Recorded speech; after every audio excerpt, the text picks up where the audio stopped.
People of Earth, how are you? My name is Al. Across the table from me is my friend Joe. How are you, Joe? I'm doing good, Al. And you've tuned in to something called Kinda Right. It's our podcast, of which this is the roughly 114th edition.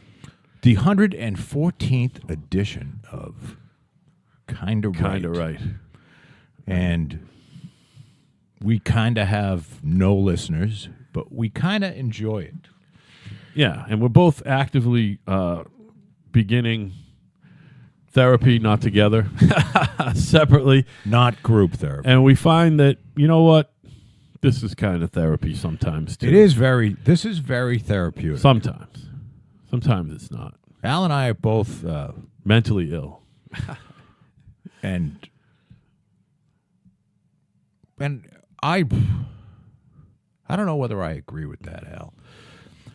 I think that we're both normal. We're just overly sensitive guys. That's what it is. We both think way fucking Yeah, too that's much. what it is. I'm sensitive. I think too much. There's too much thinking going on and not There should enough. be less thinking and just more stimulus and response, like a fucking amoeba. If I could just be like 99% of the general human population and just be an amoeba, maybe, it'd be better. Stimulus and response, Joe. Yeah. Be like Pavlov's dog. Well, what you want to do It's drool when you smell a good steak.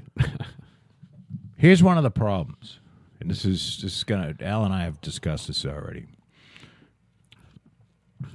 If you are someone that has above average intelligence, and unfortunately, I believe we both do. And I say unfortunately because some of the happiest people that I've known are not dumb people, but they are people that can do a repeated task over and over again. Some who can do it, and I'm not talking about like digging ditches. I'm talking about people that can make a lot of money by they have something that works and they just do it over and over again and they do it very well and they make several of them make fabulous livings. I, however, cannot do that. I am in a situation where I cannot do the same thing. I have to do, and I build houses for a living. So on a project basis, it just barely keeps me interested, but at least there's a beginning and to an end and an end to each one. Yeah.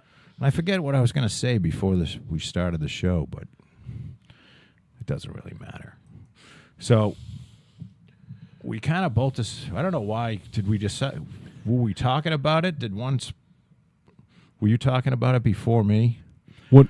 I knew I had to go see somebody. I got to go see somebody. No, going to get a checkup from the neck up is not a bad idea. I've been batting it around for a long time. You know what I mean? And I finally made a conscious decision that, I could probably use a little help here. You know what I mean? Mostly my thing is the fucking, how come I take care of myself in 12 to 18 month spurts and then I go 72, 84 months of not taking care of myself? You know what I mean? As far as the exercising and the eating. The drinking has always been a problem. And one of the reasons I quit drinking a month ago, other than the fact that I fucking, was on a bad binge. And one of the reasons why is I knew I was going to start the counseling and I wanted to not be drinking when I started the counseling. You know what I mean? That's one of the reasons. Now, it's harder every day not to drink. And maybe you're getting sick of hearing that. It's the truth. It's harder every day. It's not easier. Mentally. No, I forget. So I'm helping. I'm hoping that this one-on-one counseling will help. But now we were just talking about. Why is it harder every day? Is it because you just know that you could have a few beers and it wouldn't bother you at all? Or? First of all, I wouldn't have a few beers. I would buy at least a pint of. If it was a pint, I would drink the whole thing of vodka quickly in about 10 minutes. if either that or a big bottle of vodka, and that's probably 2 days of drinking. And I don't mean a liter, I mean 1.75. That's like 2 days of drinking. No, just because I miss how it made everything rattling around my head stop. It's been a month, a little over a month now since I've had a drink. Believe it or not, this is the quickest month ever. Has it been a month? Well, 4 weeks plus a day or 2 days. Holy shit. So, yeah, time flies. But fucking what I want is the rattling around in my head to go away without having to be drunk. Because the drunk's bad for your health anyway. You know what I mean? So it's good for my mental health, but it's not good for your mental health. It makes me feel better. Plus, it's fucking fun. Drinking's fun. Drinking is fun. It's a lot of fun. Yeah, no. The number one reason I like it is I can relax and chill. It chills me out. That's it. It makes the fucking noise stop. I stop with the over-contemplating and everything. You said when you get drunk, sometimes you contemplate more. I don't. I just don't. You know what I mean? I just live in the moment. I feel like I live in the moment more when I'm drinking. See, that's the thing. I'm talking about it like it's a lost lover. You know what I mean? It's a recently lost lover of mine. Well, you do like My heart is broken. You do like it. I fucking love it. And you're good at it. Wicked good at it, it turns out. Actually, but that's the problem. I got not good at it. Because I can't just have one or two and just unwind. See, I have to drink until I get shit-faced. My problem is I don't have the stamina. I used to be able to drink, and you and I did this together. Yeah, like 8 or 10 hours of fucking hardcore drinking. Right.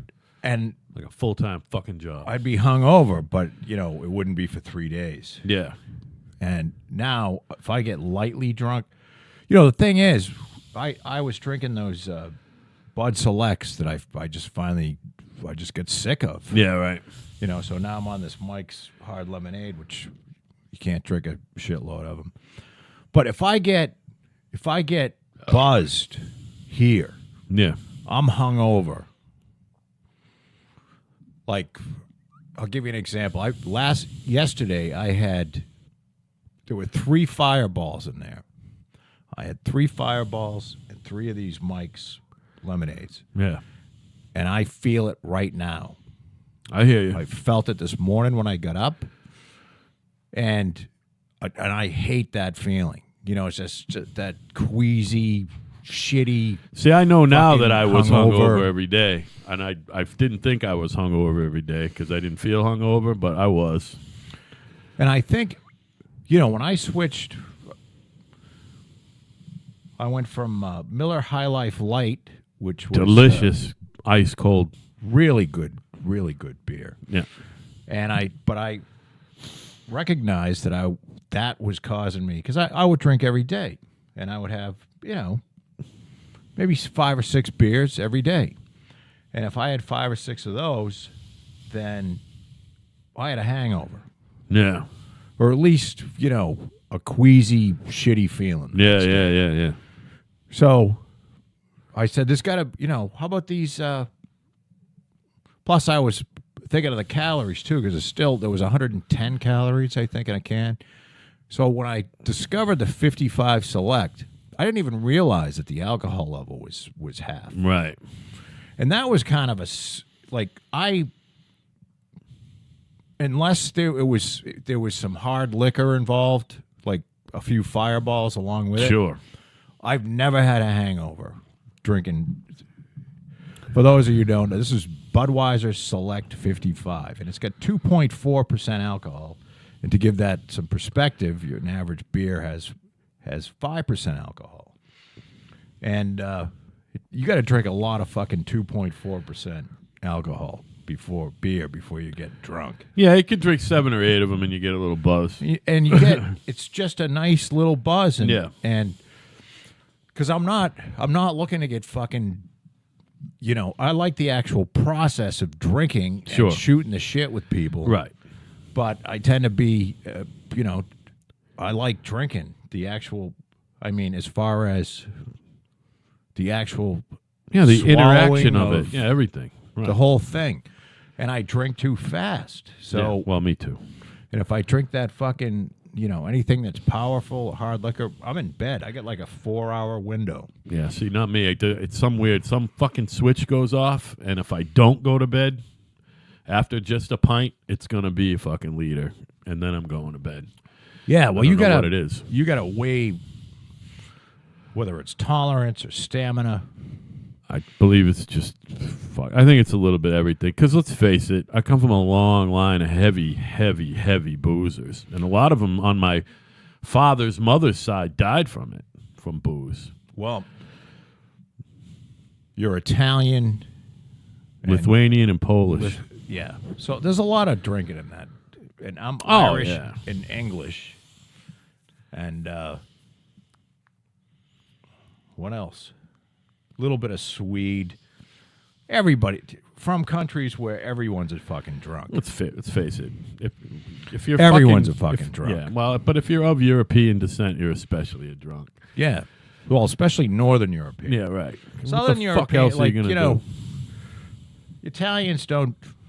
Southern Italians don't. They they- do a little bit of They wine. do a little wine, but they do it in moderation. Tend not to be the French. Tend not to be shit faced all the time. Yeah, they're Again, a used little to it. bit of wine. Yeah, but with every meal, they're just not pounding it all day. Yeah, they're not drinking and seeing if they can get a whole fucking magnum of red wine down their gullet during dinner. Sounds like my wife. I've watched her drink a magnum of white wine on several occasions. By the way, I have to give her credit. She's Do you hold her by the hair while she's throwing up? no, she doesn't. She's never puked, man. She can hold her fucking booze. That girl can drink. I will give her credit, though. She's down to drinking once or twice a week right now. She was on the everyday plan with me. But I told her, don't, you do you, baby. I don't, even the guys playing music, they're like, oh, you're not drinking, we won't drink. I'm like, fucking have a few beers while we're playing. I get it. You know what I mean? Sure. You do you. I'm just doing me right now, you know? No, that's the thing. I've never. I remember when Bob Malone quit years ago. I had just met him when he quit. And I never knew him when he drank. this is a guy who could, I've never seen anybody that could drink like this guy. And he just one day said, I'm not drinking anymore. And, we all laughed at him and Yeah. thought it was a big fucking joke. And it's 1998, 21 years. yeah. He quit in 1998, right before I 21 met years him. later, Yep. he hasn't had a drop. Wild, right? So he just had enough. He said, I had enough. I had enough beer, and now I'm done with that. So there's very unique people out there that can just sort of Shut it off, baby. just turn it up. Well, yourself included. You have the ability to just stop. Yeah, but I don't know if Bob pined away for it like I'm pining away for it. No, he didn't. And Bob's a smart guy, by the way. That Bob, was an unusual experience to watch because Yeah. he and I spent a lot of time together. He was framing several houses for me. Yeah. And he just became this default. Like if we were going to go out, he was the designated driver, and he Right. could care less if he enjoyed being around a bunch of people that were shit faced. Yeah. Because it's kind of funny being the sober guy watching the. Well, he never really got drunk to be. He'd drink 400 beers, but he was never really shit-faced, right. He was never drunk. Right. He just drank a suitcase a day. That's all. He was an unbelievable drinker. Yeah. Unbelievable. Yeah. Fuck, what was I going to say? Nah, I forget. Something about the pining away. Fuck. I don't remember. It's because my fucking brain's fried from drinking. It is what it is. Life's it's short, it's temporary, and there's sometimes it sucks and sometimes it's really good. And you know what I was going to ask you? It's seldom really good. It's a lot of times it's not bad. It's seldom really excellent. A lot of times it's pretty damn good. Yeah. But I often wonder if you're thinking about your own problems too much, do you end up becoming just a narcissist? Where all you're doing is thinking about your own fucking issues. You know what I mean? I think narcissism is more about never, ever, ever, ever, ever considering anybody else's feelings other than your own. So narcissism might be the wrong, I know what you're saying, might be the wrong word for what you're saying. Yeah. It's definitely... But you know where I'm coming from. It's I think it's more selfish than narcissism. I think there are people that, look, like, I know of people that they turn therapy into almost like what you were talking about. The therapy becomes an addiction. Yeah. You know what I mean? Like they can't make a decision now without going to their therapist. Well, that's kind of too bad too, isn't it? Yeah, well, and then on the other extreme, it's the people who dictate to their fucking therapist what the therapy will be. I was just listening to Chelsea Handler on fucking Stern today, and she says she walked into her therapist at the first meeting and said, "Listen, we're not talking about my parents or my childhood at all. What I want to do is just be a better person, and I want to figure out how I can just stop being annoyed by everybody. Don't ask me about my parents." So, and she dictated, and she said, "And he asked me about my parents anyway." You know what I mean? Well, don't dictate to your therapist. Although, again, that was part about what I said about being honest with the therapist. That's why I didn't want to have a woman. That's why I'm going to a guy. Right. Now I'm sitting back and analyzing, not my performance, but I'm analyzing myself in the session on this last one, and I definitely tried to steer him away from a couple things I didn't feel like talking about. I wouldn't have a problem with a woman therapist. Only the only problem is that a woman, and I say same goes for, you know, the opposite, meaning a woman going to see a man therapist, is you can never, if I was a therapist, I could never put myself into a woman's shoes. Oh, you can't empathize, yeah. I mean, you can kind of, if you go to... Exactly what I'm talking. If he never had the problems that you had, he's still a guy. He still sort of understands. There's a leg up. There's a huge advantage in seeing somebody of the same sex right off the bat. And I'm not sophisticated on this, but I would argue with anybody that wanted to say, "Oh, well, the training's the same and it doesn't." Now, I mean, I think you have to have an understanding of what it's like to be either a man or a woman in this society, and so going to see a woman therapist, not that I'm not opposed to it. It's just, I think that's a much longer road. Well, here's another problem I have. You touched upon it at the beginning, and you didn't put it in this terms. But I have another problem in that... Your huge black cock? No, that's really not a problem. I do think I'm smarter than most people. And people who... I don't have disdain for people who are not as smart as me, but who I have disdain for is people who are not as smart as me who think they're really smart. That's who I have fucking disdain for. And unfortunately, I think this guy I'm seeing falls under that category. Now, you're seeing an MD. No. PhD. Oh, I thought you said you're seeing an MD. Yeah, I want to see at least a PhD. You don't want to see an MD. Yeah, all right. No, that's cool. Well, that's what I know what you're saying. You're seeing are you seeing a clinical psychologist or just psychologist? Well, he's got a PhD in... Okay. I don't know. Psychology or clinical psych. It's just two different things. That's all right. That's fine. Is there a difference? PhD. Yeah, there is. He's got a PhD. That's cool. That's at least what I want. Because even if this guy has a master's degree and I don't, the MD... I'm way fucking smarter than this guy. The MD wants to give you drugs. Well, the clinical psychologist wants to recommend what drugs for you to take as well, though. I want to go to the cognitive... I believe this is the guy that he's a cognitive behavioral therapist. All right, cool. And that's what I need. And I need to... He's not a clinical psychologist then. Well, I don't know what does that mean?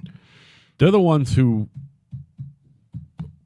It's 50-50 on them whether they're recommending medicine for you. So you're saying this guy's never going to recommend medicine either way? No. Not necessarily? A psychiatrist can prescribe medicine. I understand that. A clinical psychologist can't. No, I know, but they can recommend. Well, they can both. Any psychologist could say, well, Yeah. I think you could. Yeah, right. You should see a psychiatrist. Right. And,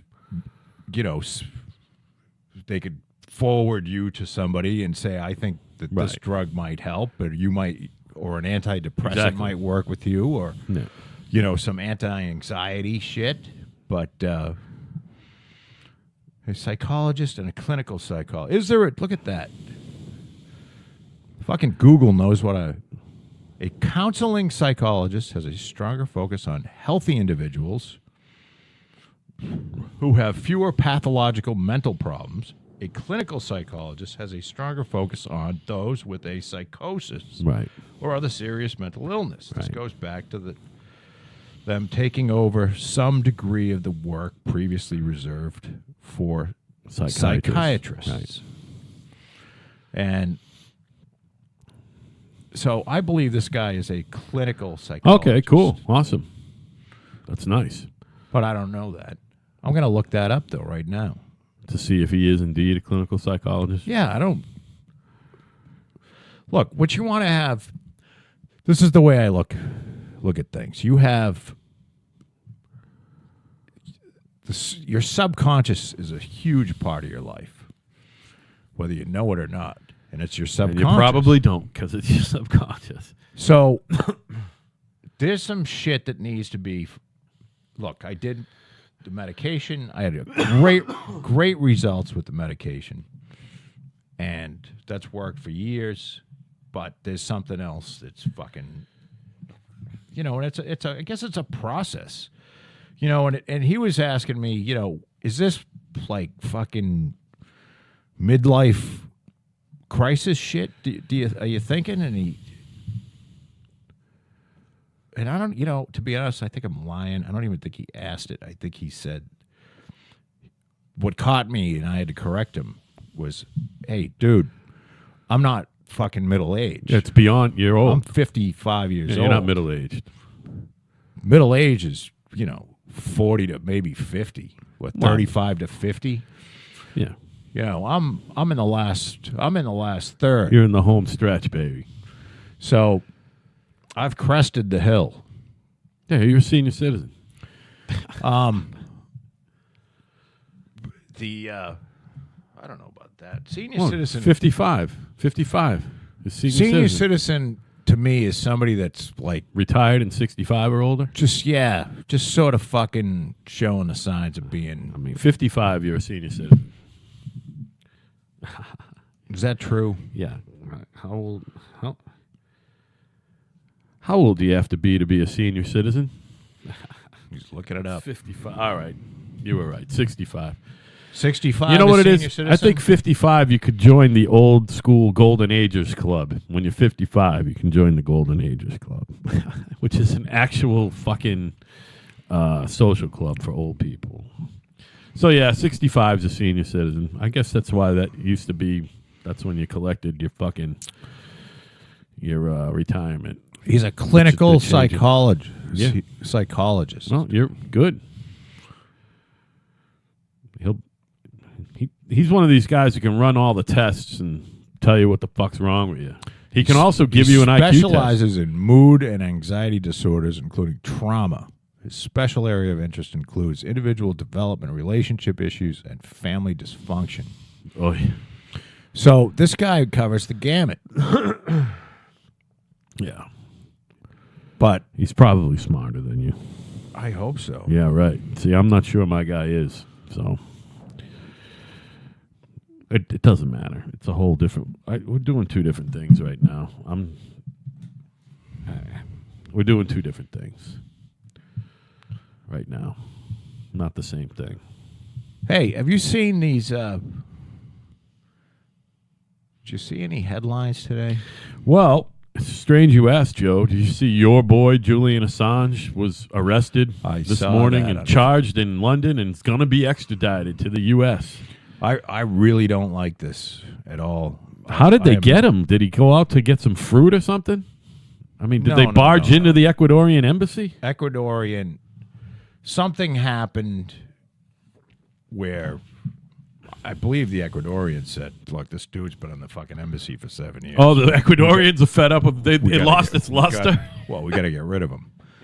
And I guess they used and I'm sure that there was some fucking Subterfuge. huh? Subterfuge. I don't know what that means. Okay. I'm sure that there was some prodding by the British government, and basically the Ecuadorians said that he they gave a bullshit answer like we're revoking his whatever it is, his asylum, because he broke some of the rules, which he got political and whatever. But I think these, you need guys like fucking Assange and Snowden. I'm sorry. I mean, Snowden fucking. Our government was. There's a reason why there's a Second Amendment, and that Second Amendment is so that when the government gets so fucking out of hand, that people can go start shooting government people. Well, I think the Second Amendment was more about when the government comes to take something from you, you can protect yourself and say you're not taking it. It's when the fucking government becomes tyrannical. Right. And so when the government is fucking spying on their own people, that's tyranny. Mm. And so Snowden to me is a fucking hero. And anybody that wants to call Snowden a pussy, why don't you think about this for a second? Do you have the balls to go out and do something knowing that you could never come back to your fucking home ever again? And that took some kind of balls, as far as I'm concerned. I mean, the guy's living in Russia. He doesn't want to be living in Russia. He's living telling you. And, and he did that out of a sense of responsibility that this is wrong, and I reward that greatly. And that was under the transparent Obama administration, which is a great segue into the lunatics who are now coming out. We have a headline: Barr sounds more and more like Trump's Roy Cohn. We should be alarmed by the uproar over Barr. Barr has got up and Chuck Todd tears into Barr for feeding conspiracy theory. Really, Chuck? Conspiracy theory like Russian collusion? Right. Which you and your fucking asshole mainstream media pals have been fucking feeding for the last 2 years? I mean, this is craziness. And there was absolutely this isn't a question, this is a fact. There were about queries done at the NSA concerning people that were on the Trump campaign. And those were queries that were not the head of the NSA at the time, Mike Rogers, caught on to this. And 10 days after Trump won, was elected, went to Trump's fucking office and told Trump, they're spying on you. You got to get the fuck out of here. And the next day, this is like the 19th of November. Because he went on the 9th? 8th. I think it was the 8th, yeah. Like the 18th, 19th of November. Trump fucking didn't have another meeting in Trump Tower. Left. Mm-hmm. And went to Bedminster, New Jersey. And that's because they were fucking, they had his phone, tapped. I can't speak. They were listening to his fucking staff. And they have this thing called And this is part of this. If you ever want to see it, and he's got a podcast now, Dan Bongino. It's very interesting. And I'm not saying this is this guy just put it together in a summary that was it made so much sense, And again, there's always more to it. There's always more nuance to it. Just because two people know each other or work together doesn't mean that they're, in cahoots to fucking get rid of the president. But it looks like a lot of people were. And we're talking about James Clapper, who was head of the NSA. We're talking about John Brennan, who was CNN, who was a CIA guy who fucking hated Trump. We're talking about James Comey, who FBI director, who was the FBI director, and several Andrew McCabe, who was I believe the assistant director. Deputy. And then we've got that Peter Stork, who was part of the Hillary Clinton investigation team, who was talking to his girlfriend via text about how he's not going to allow Trump to become president. This is fucking bad. This is bad shit. You had Susan Rice, who basically, if someone goes down, it's going to be Susan Rice, and nobody deserves to go down more than she does, because she's a fucking arrogant piece of shit. Because she basically was... somebody's name is on these fucking about queries. Right. When they're, and the deal is, you can get the way it was explained is, if you get permission to fucking monitor the janitor at Trump Tower, they got a 2-hop rule. So anybody the janitor talks to, you can investigate. And anyone they talk to, you can investigate. So basically, you've got everybody. Right. You know what I mean? So they were fucking, and Barr came right out and said, oh, no, they were spying on the Trump campaign. And, and he said to Democratic senator who was, saying, well, why are you, well, as much as we don't want Russians interfering, we certainly don't want other parties or anybody interfering. Wouldn't you agree? And we should find that out. So now the real investigation, the whole thing that Dan Bongino laid out was that the whole Mueller investigation was a fucking ruse to distract from the real issue, which was the Obama administration was spying on the fucking Trump campaign. Right. And that's the fucking bottom line. From early on, too, even from before it looked like he was going to lay waste to the field. And then you've got the fucking evil cunt who, if there's anybody colluding with the Russians, it's Hillary fucking Clinton. I'll make a little prediction that if Trump's reelected, which he will be, I'm going to make a prediction that Hillary ends up indicted. Or at least somebody really close to Hillary ends up indicted. Because of what? At the end of what? Because of the fucking whole email thing. I mean, the whole thing was covered up. I mean, if you listen to James Comey stand there and indict Hillary Clinton and then say that no reasonable prosecutor would prosecute her because she didn't intend to do anything wrong, right? Yeah, you're out of your fucking mind if you believe that song and dance. Right. That guy's full of shit.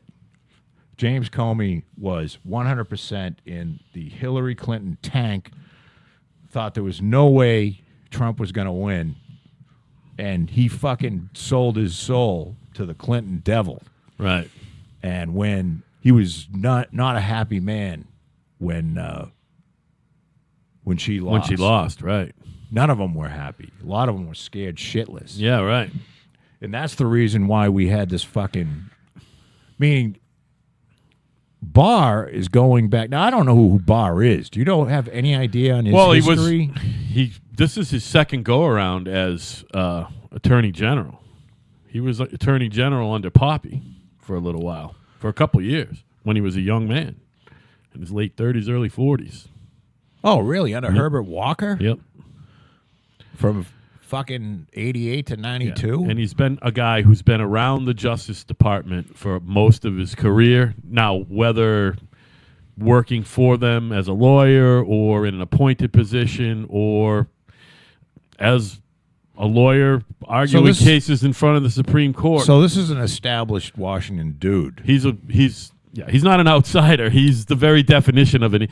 He's probably the biggest insider who is in Trump's camp. So more so than Mike Pence. He's a bigger insider than Mike Pence. So you can't say this guy's a fucking Trump lackey. You know, he's not a Trump lackey, but as much as Donald Trump is the ultimate outsider, Barr is an insider. Right. But he's also a partisan insider. Well, he's a Republican. Yeah, dyed in the wool. Which is what you want if you're a fucking Republican candidate. Well, obviously, I'm just saying, putting that out there as well. He's been around, but he's no fucking bipartisan, straight up the middle dude. No, but that's not. I'm not saying that's bad. I'm just saying it is. He may be a partisan as far as his political beliefs, but he's not going to do anything against. The guy doesn't seem like he's. I don't think you last that long by breaking the law. He's a massive, massive fan of the Constitution. Yeah. And what we had was some fucking shenanigans going on. No. Now that this collusion thing has all been proven to be bullshit, which it was, anybody with half a brain knew it was bullshit from the get-go. Now the real issues, like he's said right to the fucking Senate Oversight Committee, he's like, we want to find out, why this. We want to go back to the genesis of why this special counsel was even put together. Right. And we want to we know that there was. Well, Adam Schiff will let you know that. Oh, yeah. We know, he didn't say we think there was spying. He said we know there was spying. Right. Because the fucking NSA records are there. Right. There's Obama's president. There are people looking up illegally on the NSA database, people at the Trump administration, and then they tried to use that fucking, and then when they got bagged, they tried to do a fucking end run and use that bullshit fucking Steele dossier, right? Which was literally a work of fiction. Well, no, it was a article that was written like 11 years ago in 2007, or at the time 9 years ago, whenever they, in 2007, in which they literally, like, it had Manafort, but it was written for a different person, right? But Manafort was in it, and like they literally erased names and took a name out and put Trump in there instead of whoever it was supposed to be for. Right. And it was a fucking doctored, manufactured thing. Right. And the FISA court said, this isn't fucking evidence. And then I forget how they actually pulled it off, but they did get some, I think they got, I don't even know if they ever got FISA warrants. So, I mean, there's going to be some crazy shit coming out, and I think there's some scared people. But you think Obama's scared?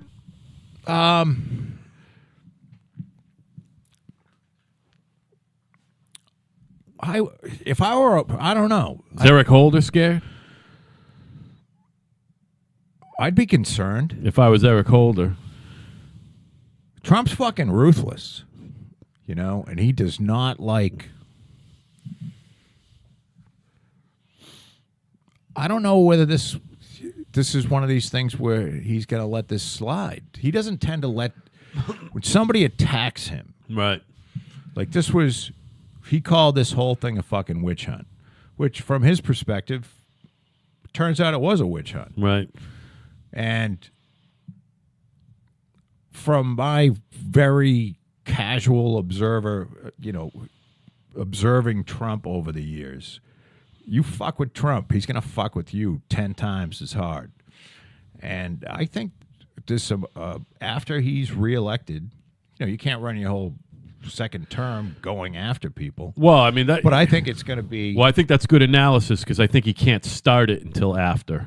Well, he's got to get through this next election cycle, right? And then but it's it sounds time. like Barr, because he might be a lame duck president anyway. You know what I mean? Well, and Barr is even though he's Trump's attorney general, he's autonomous from Trump for the most part. I mean, that's the way it's set up. Other than being able to be fired at any, at Trump's right, whim. I mean, it's crazy for anybody to like.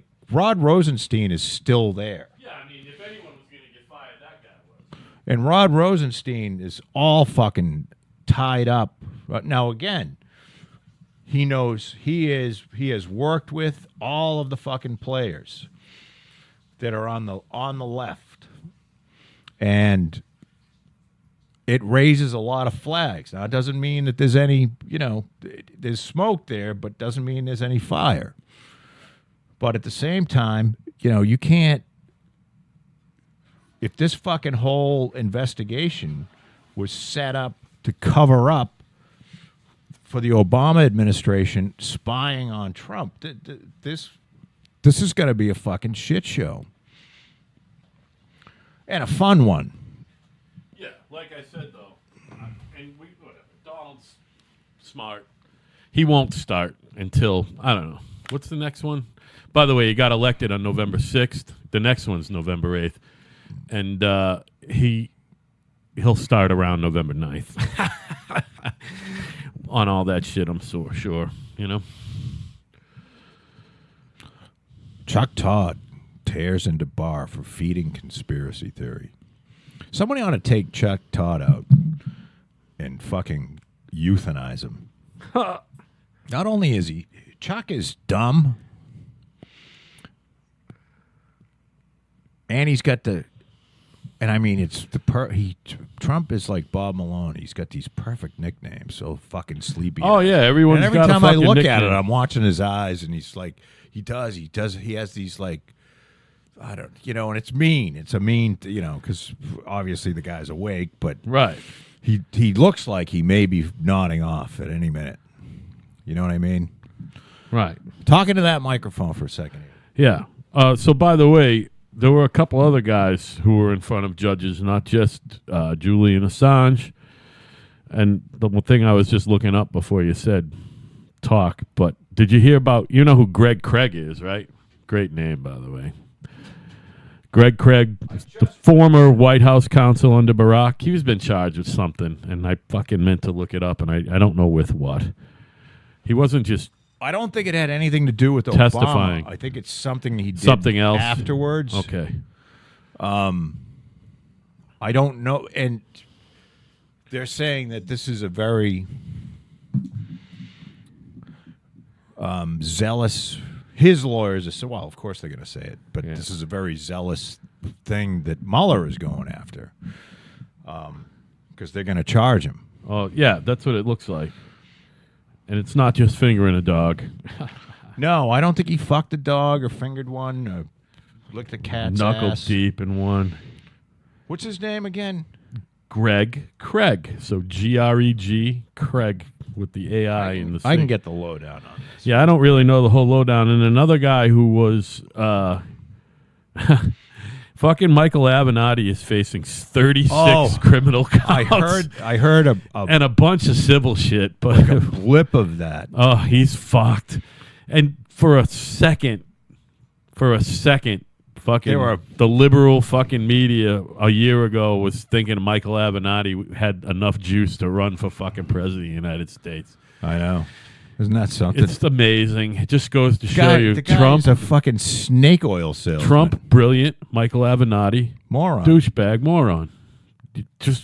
And he was like all kinds of he was stealing money from clients and bribing Nike, literally he's just- bribing a major fucking footwear company to get some money. I want to say Greg. Not bribing, sorry, blackmailing. He tried blackmail. Right. It was blackmail, not bribe. Jesus Christ. Greg Craig was apparently there's some sort of foreign fucking, if you're working with a foreign person, you're supposed to disclose, Oh, tax-wise? No, it's like you're supposed to fucking say I'm working with this, and this person is, I got you. When you're dealing with the government, you're Right, supposed to right. say, And wait, be transparent. yeah. He learned from his ex-boss. Actually, I don't think Obama was his boss. Obama was his boss. Well, he was indicted. Here we go. He was indicted on 2 counts of making false and misleading statements to investigators, including Special Counsel Robert Mueller's team, in connection with his work on behalf of Russia-backed former president of Ukraine, Viktor Yanukovych. Yeah. Craig is the first prominent Democrat to be indicted in a case arising from Mueller's now completed probe into Russian So here we go. The only one in the whole Russian collusion case that had anything to do with fucking Russia is a Democrat. How many more, Joe? How many more? You know? Like that was doing it in the time frame in which, like, Paul Manafort did shit with, the Ukraine or somebody Moscow 10 years ago. Right. Long before Trump ever ran. Yeah, right. I'm very, I don't know, if Julian Assange disappears or goes to jail for fucking life, I don't know, that I believe if they get him to the United States, he's gonna be surrounded by fucking civil rights lawyers. Yeah. And this is why, there's some people that don't like the ACLU, but I'm a fucking fan. Yeah. I mean, even though there's some shit I disagree with, but I mean, they're hard and fast on like fucking First Amendment issues. Right. And this is we need to have, this is another thing that came out of the Obama administration. Yeah. Nobody went after whistleblowers, and I mean in a bad way. Now, he was the one who gave Chelsea Bradley, whatever the fuck, Manning, the information that he used, or was it the other way around? He's tied into the Chelsea Manning case, Assange. Yeah, Chelsea Manning gave Assange. Right. And Obama, I believe, pardoned Chelsea Manning, didn't he? Pardoned, or at least... The dude's not in jail. Well, Chelsea Manning was he a guy that's now a girl? Yeah. That's now a guy? He was Bradley Manning. Now Bradley he's Chelsea. Manning, yes. Yeah. So, I mean... By the way, nobody on the mainstream media, or the media period, calls him Bradley. He's Chelsea. By the way, I still call Caitlin Bruce. I think it's pretty... Nobody prosecuted whistleblowers more than the Obama administration. Yeah, they didn't like that shit. Because they the most transparent. Like I've said it before, There it's it a is. fucking joke. It is the absolute. It's a joke. So it was They a were lawyerly so promise. not transparent. Right. Because I think here's the deal with Barry. Barry is such a fucking egomaniac. Look, you have to be an egomaniac to run for president. Yeah. You gotta be someone. You gotta be kind of a lunatic. Right. But he's such a fucking egomaniac because, this guy, even Hillary Clinton, and it pains me to say this, was way more qualified than Barack Obama. I agree. And that's from her tenure as first lady, not as senator, too. I would take Barack Obama over her in a heartbeat if I had to vote for one of or the other tomorrow. Yeah. But still, she's probably more qualified. Yeah. This guy had no business being president except that he won. Right. And that's how we do it here. Yep. He got more electoral votes than fucking John McCain and then Mitt Romney. Yeah.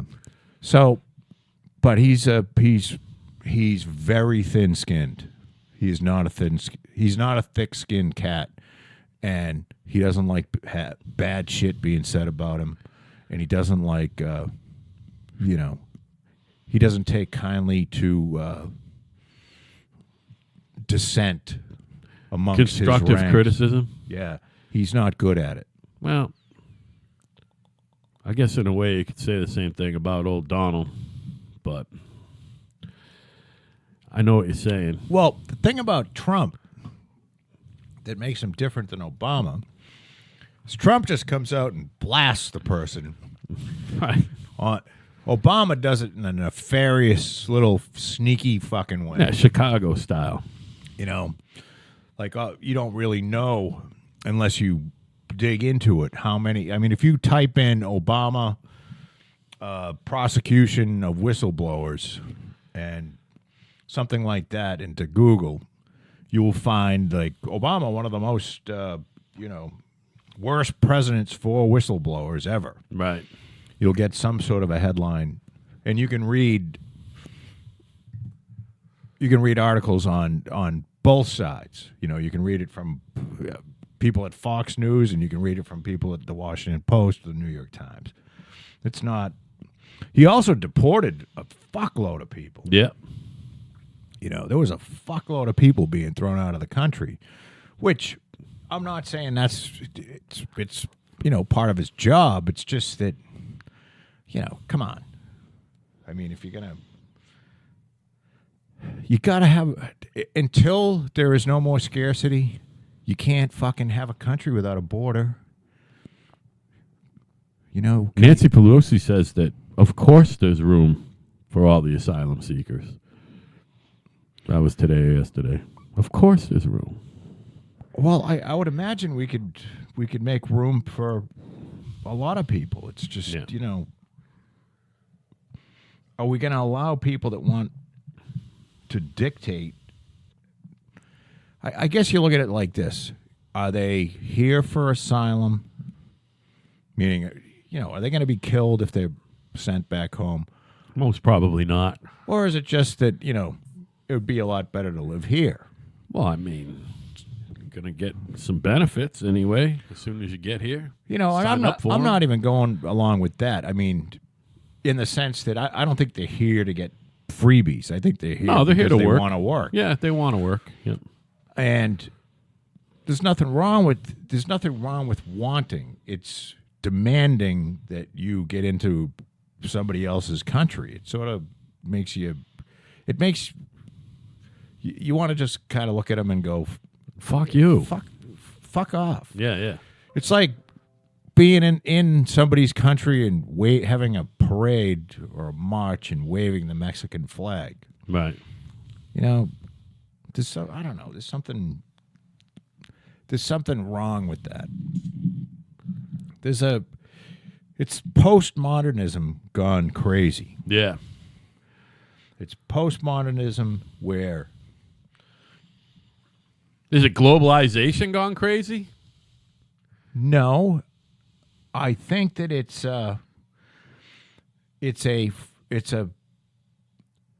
we have a battle going on against the West by postmodernists who want to throw out the idea that the West is whether you like it or not,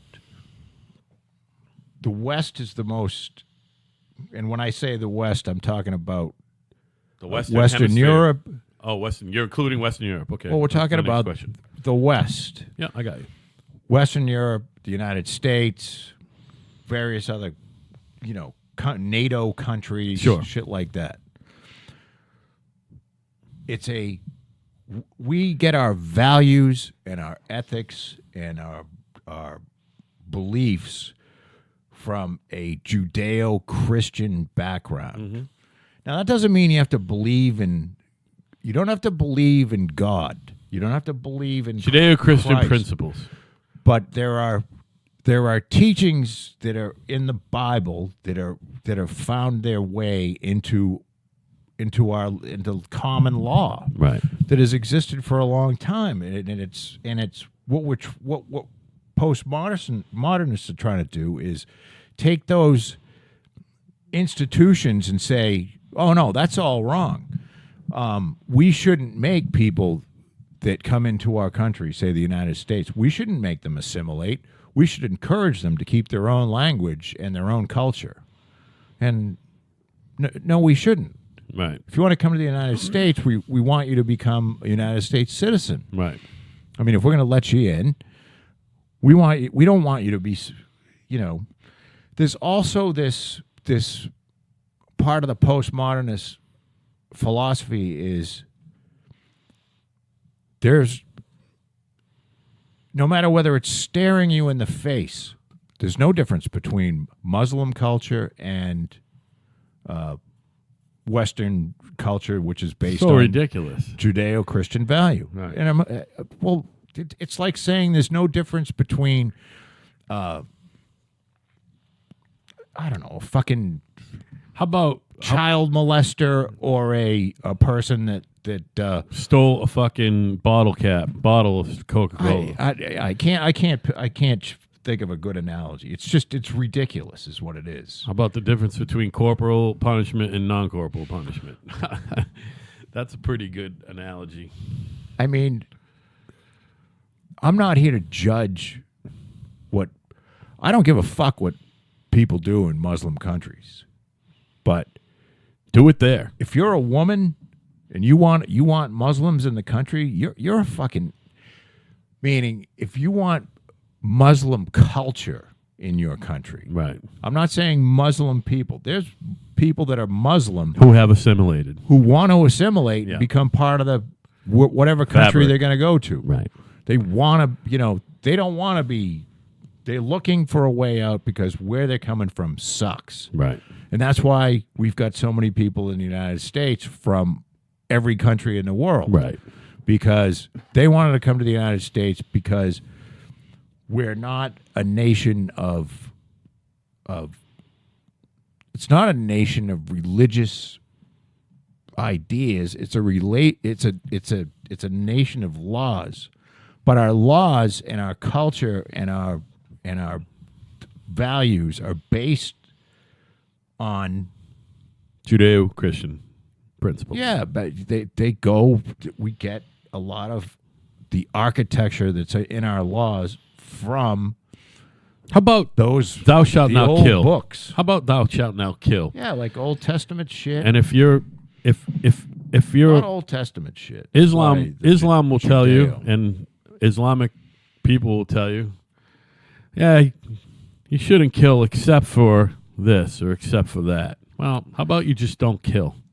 You don't kill. Well, and the crazy part is you got people jumping up and down that they would fucking kill in a heartbeat. You got gay people. You're fucking gay. They'll throw you off a roof. They'll kill you. Yeah. They'll stone you to death. Right. You got women that, you mouth off as a woman in the country of their origin, they'll fucking beat you to death. Yeah. How about if you're a Jew? They'll cut your head off. So Danny Pearl style. These are not. This is a cultural clash. Yeah. And I'm not. Because they're animals. That doesn't mean that they're animals. No, they're not all animals. No, I know what you're saying. You don't want their culture. We don't want your culture. Yeah. You don't want their culture. We don't want a microcosm of your culture right. in our country. And I think that's one of the main, it's one of the big reasons why Brexit happened. Because, you had these postmodernists like, oh, well, this, here's little, like you can go to Chinatown in New York City and yes, you can get, you can experience Chinese, culture and cuisine but they basically bought into this whole fucking, they're not looking at your shoes and going, "No, you're a whore and we're not going to serve you." There's no room to have like, "Oh, we're going to have our own little district over here and we're going to have a Sharia law." Sharia law, right. No, we're not doing that. Right. No, you're going to assimilate. That is going down in parts of our country, by the way. Yeah, well, one in Minnesota, one in Michigan. It's going to be going out. Hopefully. Like fucking National Guard style. Hopefully. No, roll those fucking tanks in. No, it does not belong here. No, it doesn't. It's that's backward ass. You don't get to have a secondary court where you scold women because of what they're wearing. They didn't wear the fucking black, one-eyed fucking burqa suit. That being said, Joe, why can you show your nipples and your wife can't? Why is that? I don't know. Isn't that weird? That to me is a weird rule. It's a fucking, I get it, but Well, there's a somewhere along the line it became not good for women to show their fucking nipples and okay for men. there's I a don't get it. misconception that breasts are not a woman's breasts are not sex organs. There's a misconception. They're not. Do you follow what I'm saying? Guys like breasts, but they're not a sex organ. Well, they're just something that you find attractive in a woman because you're trying to, it's fucking. And if you go, you go to various, you go to Greece, and there's the norm is to be women are topless at the beach. And I'm sure you probably, for the first half hour, you're like, oh my God, and then 4 hours later, you just don't care. Right. You're talking to a girl, and she's got her tits out. Yeah. And it's, it's no big deal. I'm just saying, still in our country, there's just all those little weird rules to me. I mean, well, that's maybe they shouldn't be showing their. Is it Quaker or puritanical? Puritanical and Quaker are different. We've gone over that on Kind of Right. Which is the one? What are the the ones where they want to stick you in solitary confinement because Puritanical? That's Puritan. Yeah. Puritan values. So we need to get rid of a lot of That's what the Massachusetts Bay Colony was all about. They were run by Puritans, and that was different than Plymouth, by the way. Yeah, that was different. We had people who used to be Puritans here. The Pilgrims were Puritan. Pilgrims were of the Puritans' time, but the Puritans ran Massachusetts Bay Colony, and that's why Massachusetts is a weird little place, man. It's a liberal bastion, but there's still... I mean, you couldn't buy beer on Sunday up until like 15 years ago. You know what I mean? I know. Bizarre. So it's very... It's one of the most crooked political places ever. I mean, this is the land of Billy Bulger, who was fucking Senate president for years, while his brother was fucking killing people. Right. And he knew nothing about it, of course, old little Billy. And it's just so crooked politically. And in liberal Massachusetts, they like locking people up. They really do. They enjoy. Yeah. We still have a very strong. Yet pot is legal, unless you get caught with more than an ounce, then you'll get arrested. Yeah, I just did, and this gets back into the whole thing, and I don't want to go down that road, but it's just there's too many fucking laws, which means that there's too much law enforcement, too many courts. Too many people writing regulations. Too many people. Too many people with little robes on deciding what other people are going to be doing. And I think we need to get away from that because it doesn't work. You lock people up, you warehouse them for a while, and then you say, all right, now you're out. And pay us some fucking fees. Right. Or you were going to warehouse you job, again. Yeah. And otherwise we're going to throw you back. And it doesn't work. They keep doing it, and it keeps failing, and, people keep wanting, he said mean things to my husband, so he should go to jail. I mean, I've seen shit where there's a couple of these going on, people that I know where a woman literally just went to the cops and said, this guy threatened me. And they fucking charged the guy. Right. And no evidence, did somebody see it? Nope. And the guy denies it, and you got his word against hers, and they fucking charged the guy with and even I know one where there was like witnesses for the guy and not for the woman, and they still charge the guy. Right. And now he's in the fucking system. Great. Well, they love to get you in because once you get into that fucking system, you're in there for, like, there's a lot of fees along the Yeah, way. yeah. Oh, There's yeah. always going to be some fees. Yeah. Gotta pay people salaries, man. And, you know, you got to, all kinds of little probation workers and fucking people keeping track of you. And then if there's alcohol involved, you have to fucking call in every day. And it's you know, I know, because I'm in the trades, I know all these little fucking, you know, I got a guy, one of the framers has to call in every day. There's some color, right? If his color matches Right. up, he's got to go down And piss. to the court and piss. Now, he doesn't have a driver's license, so he can't fucking get there. Yeah. So, but if he doesn't get there by end of day, He's fucked. they come and get him. Yeah.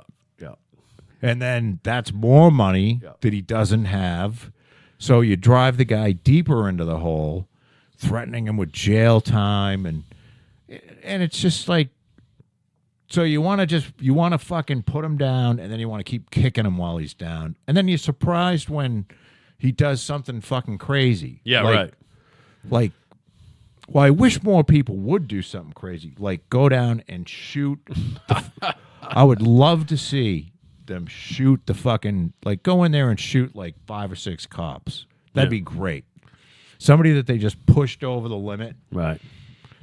or go in there and, I don't want to see them shoot the security guys at the court, because they're basically nice guys, but, you know, get in there and shoot some of them motherfucking Yeah, they're not- probation dickheads. Yeah, they're not looking. The guys working the fucking metal detectors aren't looking to make your life miserable. No, they're really They're not. not. They're actually pretty nice. Yeah, they are. But it's just, I don't know where this, like, let's be mean. Let's be mean to them, and that'll teach them, you know, and make it hurt too, you know, and that's punishment. Speaking of the system and fees and rules, my son got his third fucking surchargeable offense in less than 2 years. It's actually less than 1 year. he got notice notice of impending license suspension by July 10th or 5th or something. He has to take a driver re-education course, take and pass, or his license is going to be suspended until he does. So, yeah, poor kid. He got nicked. He had a failure to yield last year, and then he got a speed in last year, and then he got a speed in a couple weeks ago. And yeah, they don't fuck around now, man. You get 3 surchargeable. But what I'm saying is there it is. You know where you're taking that fucking course. You're not taking that course privately. That's like the whole fucking drunk driving thing. So wait a minute. So you get 3 surchargeable offenses. 2 and speeding tickets, and then you got a bad inspection sticker. No, that's not a surchargeable offense. Has to be a surchargeable offense. It used to be. It's not anymore. No. No? Bad Not anymore? inspection sticker is not a surchargeable offense. So if you get 3 It speeding is a moving tickets, violation. But yeah. It's not surchargeable. Okay. So does the moving violation count? Not Or is no, it surchargeable. So that's like Speeding tickets. failure to yield. Remember, I told you the other day I got pulled over in the Crown Vic, and I didn't move aside. Remember that story? Oh, You were- yeah, you're supposed to. I didn't get a ticket. I got a warning, but that would be surchargeable if he wrote a ticket for that. You know what I mean? Could you get over and didn't? There was someone on my left. I felt like I couldn't get over, and I didn't even. I was prepared to argue that if he was going to give me a ticket. I just gave him the license and registration. Said it's my friend's car, and he came back. Oh, and he said, "Any problems with your license?" No. When's the last time you got pulled over? I told him last summer or something. He said, "I'll be right back." I didn't argue with him. If he gave me a ticket, I would have argued with him, but I didn't argue with him. He just wrote me a warning. Knock on wood. I haven't had a speeding ticket.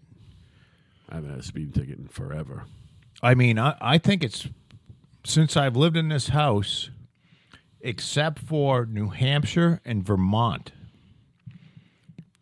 You know, that whole fucking drunk driving thing, and I fucking didn't blow, and then I got my license back quick, and then in the court it was continued without a finding. But because I didn't blow, that fucking thing is on my fucking record for 7 years. I can't get a job fucking driving delivery for part-time. It's on my fucking record. That fucking sucks. Because I didn't blow. Yeah. I refuse to blow. I refuse to blow. See, this is where which makes you guilty. Think about the big picture here. Yeah. Who are all these people that are giving us the privilege to drive? This is us, right? Giving ourselves the privilege to drive? Yes. Is that correct? Well, it's supposed to be. So, who are these fucking people? You know, meaning there is a time when you get guns together and a bunch of people, and you go to the State House and you say, we've had about enough of this fucking you telling us what privileges we're going to be allowed to have. You know what I mean? And I'm not talking about I'm not really saying that seriously, but I am saying that's kind of where the Second Amendment came.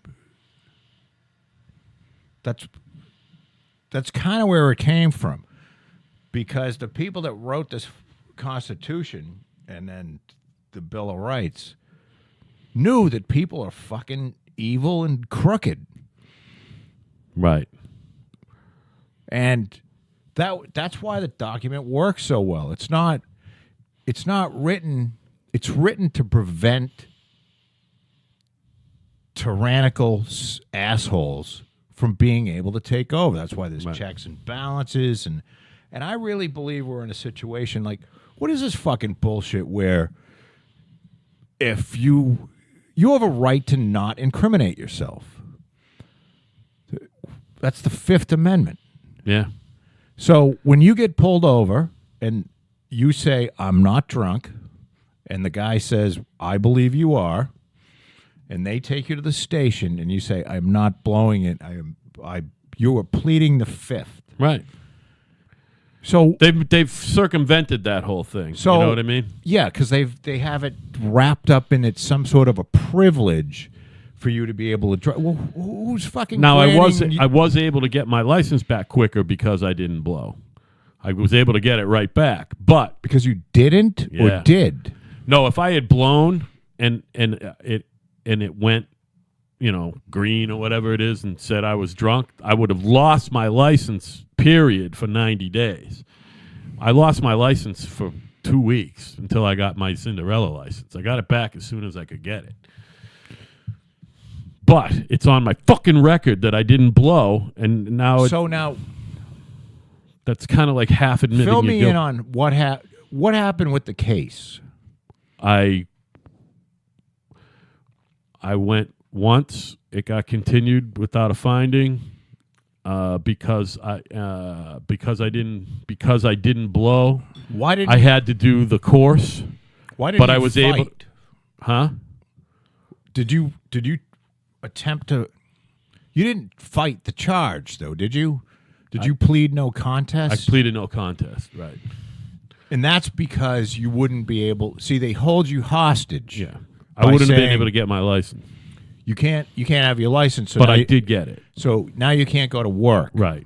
So we're not going to let you go to work. So basically what we're going to do is we're going to force you to plead guilty. Yeah, and I didn't plead guilty. I pleaded no contest. Oh, same thing. So I had to. Part of the deal was you can have your license back because you never because your driver's fine. You can get your license back. You got to be home at midnight. They hang the license as like a carrot in front of you. But you got to do the 16-week course.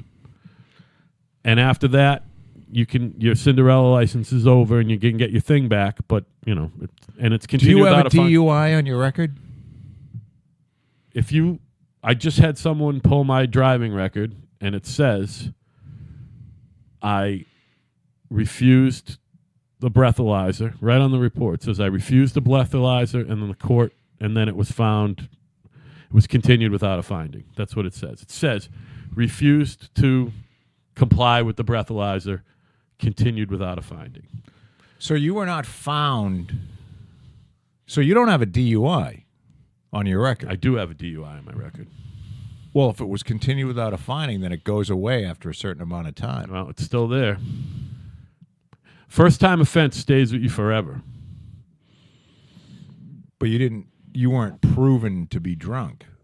I'm telling you that that's the gray area I'm talking about. If you pled no contest, you're basically saying It's probably right here in my email. because back in 1985 when I had my drunk driving thing, I pled no contest. Because back then you lost your license for 30 days, and I did blow on the breathalyzer. You lost your license for 30 days. You went to an 8-week course, and then after 6 years, it would be as if it never happened. Right. So if you didn't get another DUI within 6 years, then that one was gone forever. And then along came Melanie's Law, and I just want to say I didn't run Melanie over. And fuck Melanie and her grandfather who got this fucking stupid law passed. That basically, everybody that pled no contest, like I did, pled no contest with the understanding that this would be gone in 6 years. Right. So basically what you've done is you changed the rules. You changed all the rules of the game. So if that was the rule of the game where you're going to have this for life, there's a good chance I would have fought that. You know what I mean? Yeah, right. Because I don't want this on my record for, 6 years. All right, I can deal with that. I can behave. But for the rest of no, I don't want to do that. So what you've done is fucked all these people. Yeah. Me among them. And these are the people that... I mean, maybe I shouldn't have been driving around drunk either, but... Well, we don't know that you were drunk. You never blew in the breathalyzer. You might not have been. Yeah, you're right. And you're innocent until proven guilty. Yeah, right. So what they say to you is, oh, well, even though we don't know that you were drunk, we're not going to give you your license back. We're going to make it incredibly hard for you. And then to the point where you can't get to work, so we're going to make it so that you're going to plead so you can get your license back. So here we go. Violations. October 13th, 2013. Refused to submit to test for alcohol - implied consent law. Description. Refused to submit to test for alcohol implied consent law. Administrative finding October 15th. And then also I was charged with driving under the influence of alcohol. Description. Driving under the influence of alcohol. Issued the 13th. Disposition continued without a finding. 24D program. So technically, it was continued without a finding, but it's still on my fucking record. You know what I mean? Continued without a finding, 24D program. This is how they get you. Yeah. So when you get your driver's license, you have essentially, even though you may or may not know this, but by getting your driver's license, you've implied that you consent that if any time a law enforcement officer asks you to prove that you're not drunk, then and you refuse, then you've already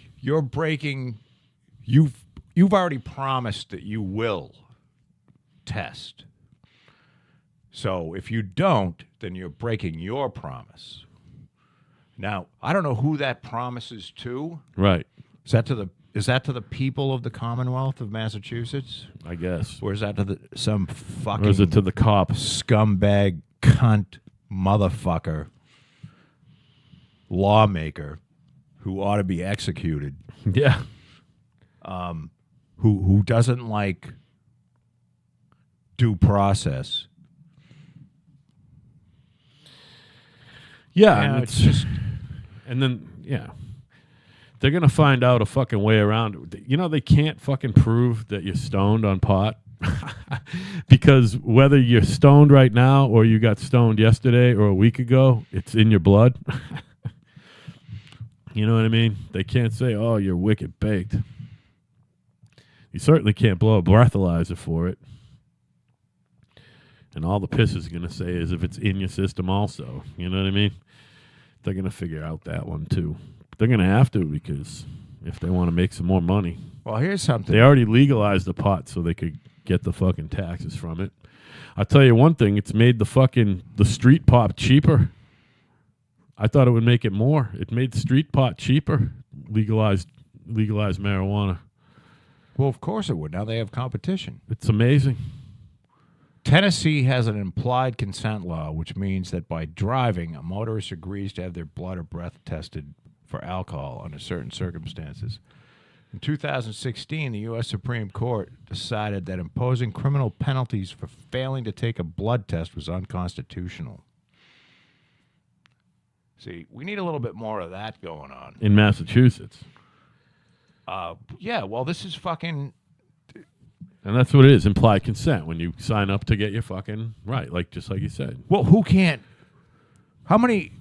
What percentage of the population cannot have a fucking... Can live without having a driver's license? Well, right now, not much in this country. Now, Not in Massachusetts. with the autonomous, which is coming quickly, with the autonomous cars, which is going to be so great, because now we're not going to really need any cops. We're going to need a lot less. Yeah, you won't need Because traffic cops. cars will be driving themselves. Yeah. And they'll drive the fucking speed limit. You know, I don't think there are going to be a lot of overrides where you can go 90 in this fucking, you know what I mean? So, The speed limit will be higher, too, eventually. are you going to need a license to just get into a fucking car that drives itself? I don't think you're going to. Eventually, no. Not in our lifetime, though, Joe. Oh, yeah. In our lifetime. You think? Elon Musk 2 years ago said that in 10 years,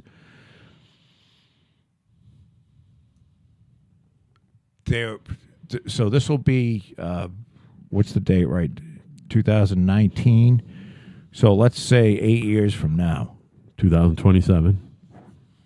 They won't sell a car that doesn't have autonomous driving. Wow.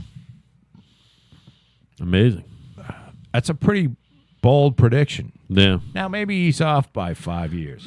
We'll be around where you can't buy a car that doesn't at least have the option for autonomous driving. Yeah. And there'll be cars being sold without a fucking steering wheel, too. You know, and this will change the law because they'll have to write policy for this shit. Right. Can you be shit-faced in an autonomous... If you're not driving it, who cares? You're just a passenger. Right. So it's going to be very interesting. But, you know, what kills me is, and I don't know why this... You know what kills me? What kills you, Joe? I'll tell you, here's what bothers me so much. So you get... I'm not anti-police. I want every cop to be morally better than me. Good luck. You know what I mean? That's what I'm looking for. I'm looking for an upstanding citizen. And these people are the biggest bunch of fucking crooks. Yeah. Especially the Massachusetts State Police, which is the Highway Patrol. Essentially. And we go on, you know, I've gone on and on about this. Who are the biggest bunch of fucking crybaby crooks. Right. False time card filling out motherfuckers. God, just there's a scandal because they're fucking criminals. They're criminals. There was a captain who was busted down to fucking trooper, and that was his punishment.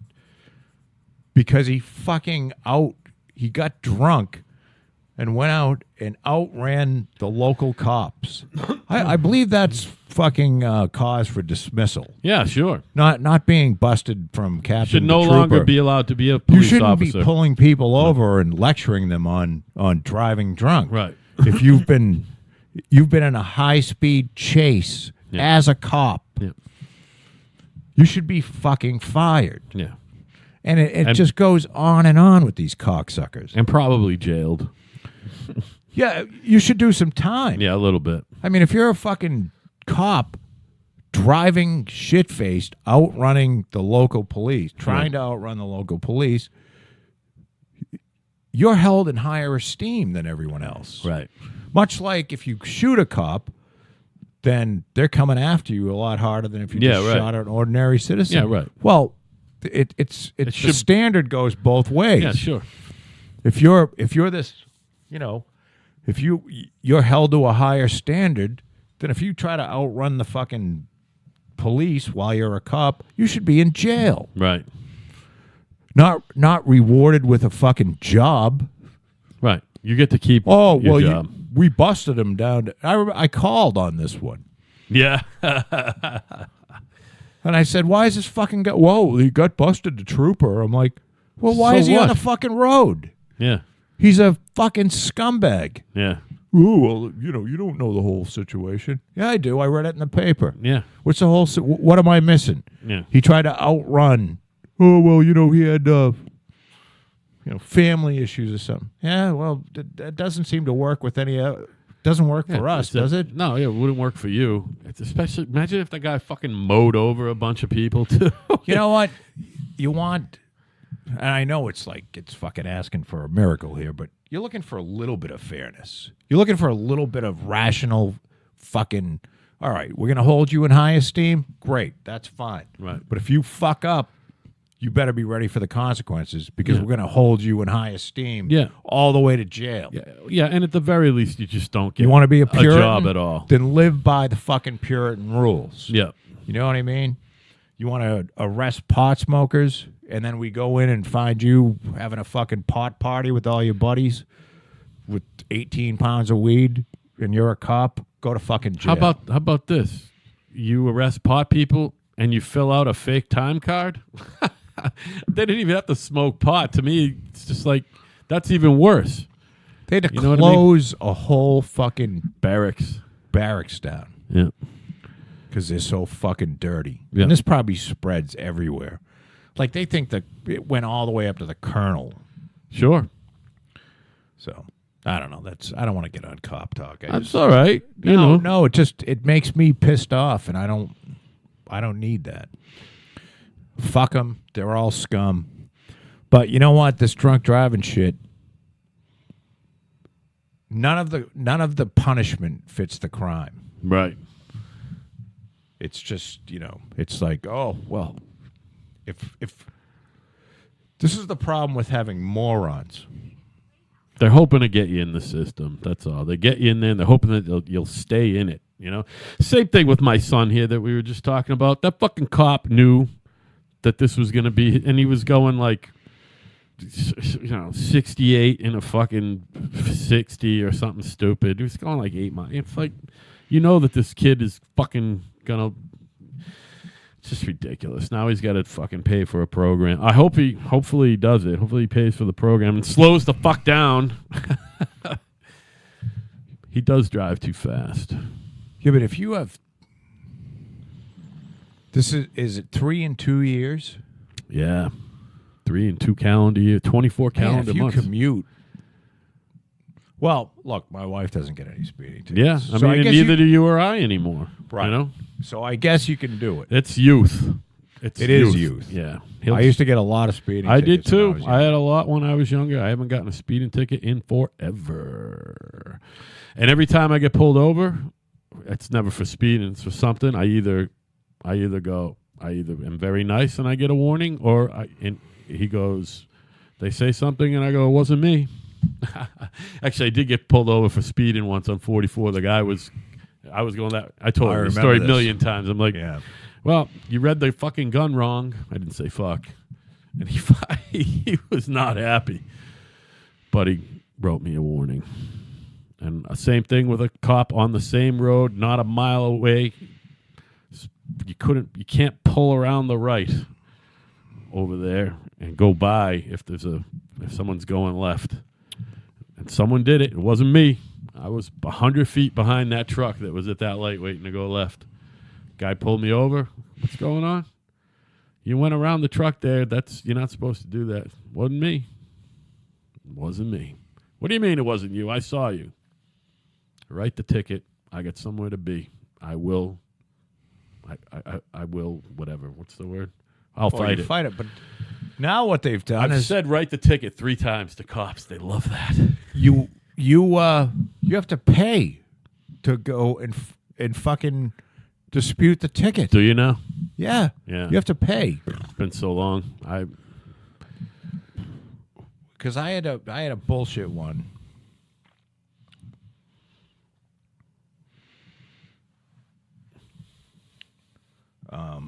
I forget what the fuck it was. It wasn't. It was part of the.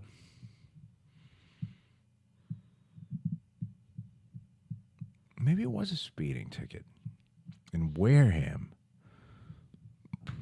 Long time ago. And I fought it. Like on that long stretch of Route 28 or something. Well, there were 2 cop cars parked, so they talk to each other. Yeah. And I wasn't. And there's like this huge, like you come. The highway split and then it goes back together again. Yeah, sure. All right. I don't know where it is. Yeah. But you go through this light and it goes from like fucking 50 to 30 in 27 feet. And I was pulling into the Home Depot parking lot and the guy's behind me. I'm like, what the fuck is this, And and he was talking to his buddy, and I'm like, how the fuck do you know if I was speeding? And Yeah, right. I don't think I was, but it's a 30, and I'm like, where? It's fucking. So, I fought that, and then you go to the court, and I had to pay $25 to fight it. Then you have the magistrate. How do you get one of those jobs? Do you have to suck cock? I believe How much cum? Do you have to swallow like 3 gallons of cum Right. to get one of those magistrate jobs? And boy, are they fucking. Like, I have no respect for them. And I show it right. I'm like, how did you get your job? Who'd you know? This is after I lose, by the way. Right. Because they have the fucking the cop of the day, because the cop that pulled you over isn't there. Right. It's the fucking, and I'm looking at it, and I'm like, how the fuck do you know? You weren't even there. Whoa, well, I'm reading the report, and I'm like, yeah, well, because the guy lied. Yeah. And so what they do is they go, oh well, we'll instead of 100, we'll bring it to 50. And I'm like, it's not the $50, it's the fucking surcharge. Yeah. Oh well, that you can fight it, but that's $75. Yeah, right. And then I look at him and I go, who did you blow to get in here? And and the cop who's there gets, how dare you talk to God like Yeah, that? right, Like right. this fucking asshole clerk magistrate who sucked dick to get his job is Right. some fucking deity. Yeah. I'm like, you're not a deity to me, you cunt. You're a fucking tax-taking piece of shit. Right. And you probably ought to be executed, you puritanical cunt. And if he lived by his own standards, if he abided by his own standards, he'd have to kill himself. Right. Do you follow what I'm saying? Because usually they're huge hypocrites. Right. But I don't know. I said that because I wasn't going to pay the $75 and then go fight it. And but so I left there with an impression. I'm like, I hope you take the money and shove it up your ass. Where do I pay, you fucking piece? In the cops there, like he's waiting for me to do something, and I'm not going to do anything crazy. Yeah. I'm just mouthy. I get mouthy when I drink. Well, That's what Doug Stanhope says. doesn't everybody? Doug Stanhope has a great thing about the troops. He said, I take the troops on an individual basis. I support the troops on an individual basis. Yeah, right. Because I was in Killeen, Texas. I don't even know if that's the town. And I walked out of the bathroom, and there was a troop standing there, and he backed into me kind of, and I sort of was a little drunk, and I might have bumped into him, and I spilled his piss-warm beer, and that troop wanted to beat me to death.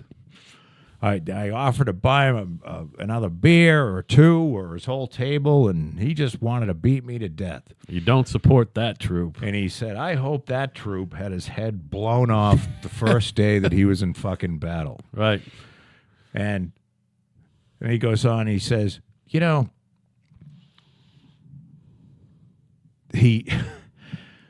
he said, now, I just want to say, I'm not against the police or anything like that. I did a benefit for the police, and he went on and on about how he did this benefit, and he goes, "Is there any cops in the audience?" And there was like two of them, because it gave them now that he said he did this benefit. He goes, "Oh, now I know where you are. I didn't do any fucking benefit. I just wanted to know where the fucking pigs are in case I want to score some drugs later on, you fucking egomaniacs."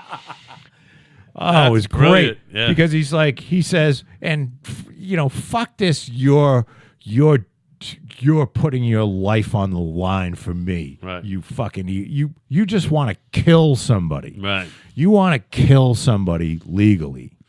And that's why you joined. You didn't join because you want to protect the public. You joined because you want to fucking kill somebody. And he goes, just like the guy in Killeen, Texas, who, as long as we have wars where you can sign up and the people that want to kill somebody sign up and go fight other people that want to kill somebody, then we're killing all the right people. Yeah, right. Then war's all right. And I have to actually kind of agree with him. Sure. Because if you want to kill somebody, if that's your, you just want to have that high of fucking killing somebody, which I believe a lot of these fucking cocksuckers do. Sure. I always say, you get a gun as part of your job, and that's your tool, and you can't use your tool, then it's like giving a carpenter a hammer and telling him he can never pound a fucking nail in. Right. You know what I mean? These motherfuckers want to at least kill one person. Yeah. They're not shooting to maim either. Oh, no, they're going to fucking kill you. They're going to put 17 bullets into your head.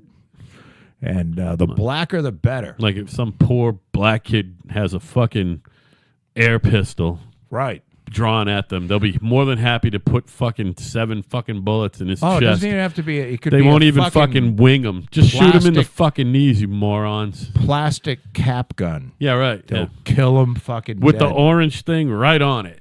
Oh, well, Knowing- that could be painted orange Right. to fake us out. Knowing that the family doesn't have the money to fight them in court. Yeah, ever. Or bury the kid, for that matter. You know what I mean? Oh, they're great like that. Yeah, they love it. And by the way, if that same kid We have to. that same kid died of heroin, it's because of cops. Yeah. Oh, absolutely. It's the same thing as the cops shooting him dead, by the way. Killing them with law Heroin. enforcement. Yeah, killing him with Killing law enforcement. kids with law enforcement. Yep. We have to get off this. We can't talk about this anymore. All right, well, I got a couple. No, I don't mean tonight. Like, I have to give this up as a subject. Oh, all right. Well, because it's like No, you don't. I So come just across revisit just it a every once angry in a while. cop hater, and I don't hate. I'm not looking for anarchy. I'm looking for somehow the people. We have to pay. I don't know. Maybe we have to pay them more. No. How's this? All cops are black. Oh, I've said all cops have to be black. Yeah. What if we No do more that? white. no Irish anyone with Irish heritage yeah. should ever become a cop. Yeah, and if there's a black guy who has one great-grandparent who's Irish, he doesn't get to be a cop. No. no more Irish. We're looking for all African fucking ancestry. The most racist, fucking brutal scum that have ever occupied the police forces of this country, especially in the northeast region of the country. Yeah. And occupied all of the firehouses are the fucking Irish. Right. The Irish came over, and the Irish figured out the political game. And then they made all of their pals. Once they took over the politics, they made all their pals, the fucking cops and the firefighters. And they're the Irish are the fucking most angry. They got the fucking smallest dicks. And I'm Irish. Yeah. I know about the Irish. Right. They're fucking angry. They want to fight. They are just nasty fucking human beings. By the way, crony. They should never ever be easily brought into fucking rage. You know what I mean? By the way, the word crony has its roots in Gaelic. How's that? That's a fact. Oh, and it's they're not just a word, it's a whole concept. And I'm telling you, it's foreign to most other Western European these are my sentiment. people. There's some decent Irish, but a lot of them are fucking scumbags. I'm just going to throw out two things, Joe, before we wrap it up. One is Benjamin Netanyahu got reelected. Thank fucking God. Yep, thank God, Bibi. He'd be a great president of the United States, never mind Prime Minister of Israel. I've often thought I wouldn't mind going to Israel, American educated, and fight for the Israelis. I'd put my 2 years in so I could be a citizen. Sure. I don't know if it works that way, but I love Israel. You know why? Because Israel is a place you can go to in the Middle East. It's the only place you can go to in the Middle East and not fear being thrown off a roof because you're gay. Yeah, right. You know what I mean? It's the only democracy in the Middle East, and it's a true democracy. Yeah, it is. And they're surrounded by people that hate them, yet they persevere. And I'm 100% down with Israel because after the Holocaust, the Jews needed a home. Yeah, sure. After they killed basically half of the Jewish population, might be a third, but it was a lot of them. You know, even if you don't agree with the 6 million, say you're like fucking set on 5 million, just because you're, still a lot of fucking It's people. a lot of people, yeah. A lot of souls. A lot of dead people, a lot of dead kids. So I'm a huge fan of the Jews, and I'm a huge fan of Israel. And I believe I would, if like somebody said to me, look, we need you to come over and kill some. Can I kill Palestinians? Can I kill the ones that wear the bombs? Yeah. Because I'm tired of they're just whiny cunts. Right. You lost. Yeah. You're like an American Indian. No, they're not They're even not that. even, I mean, yeah. the real Indians are the Jews, Yeah, right. not the Palestinians. Palestinians Indigenous. Palestinians are like, I'm trying to think of they're like I'm trying to think of a real scumbag group of people. Palestinians are kind of like the Irish. By the way, Israel sent a craft to the moon and it crashed on the fucking surface of the moon. Did you hear about that? I was surprised. I didn't even know about it till it crashed. Nobody died. Did they it was mean an it to unmanned crash? No, it was unmanned. But something went wrong with the landing and it ended up crashing. It's destroyed. Do you know there's a huge amount of patents that come out of Israel? Yeah, totally. I mean, it's like, it's crazy. You got this little enclave with 6 million people in it. Yeah. And like, there's, Less Jews in Israel than Brooklyn. yeah, I mean, there's fucking huge amounts of intellectual talent. Oh, there. yeah. It's crazy. It's a cradle of, like, all of the Arabs around them. Say there's 500 million Arabs and then there's 6 million Jews. The 6 million Jews do more for the world as far as, making better things. Yeah, and never mind per capita, just period. Period. Yeah, period.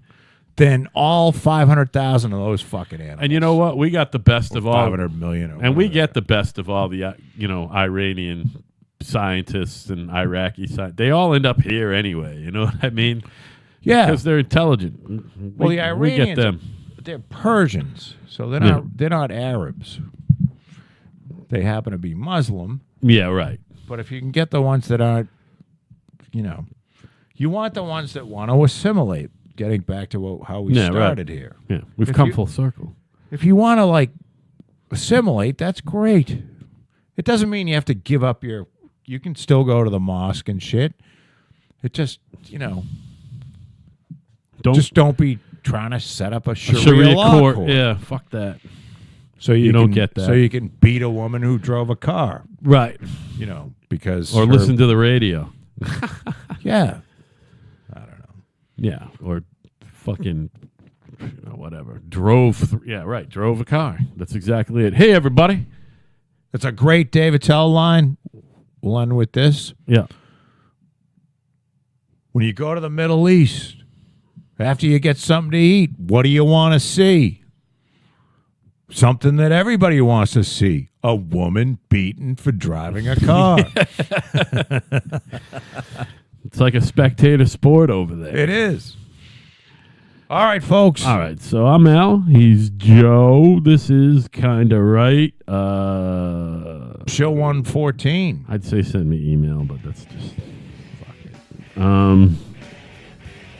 Have a good weekend, Joe. You too, buddy. All right. Good night, Watergate.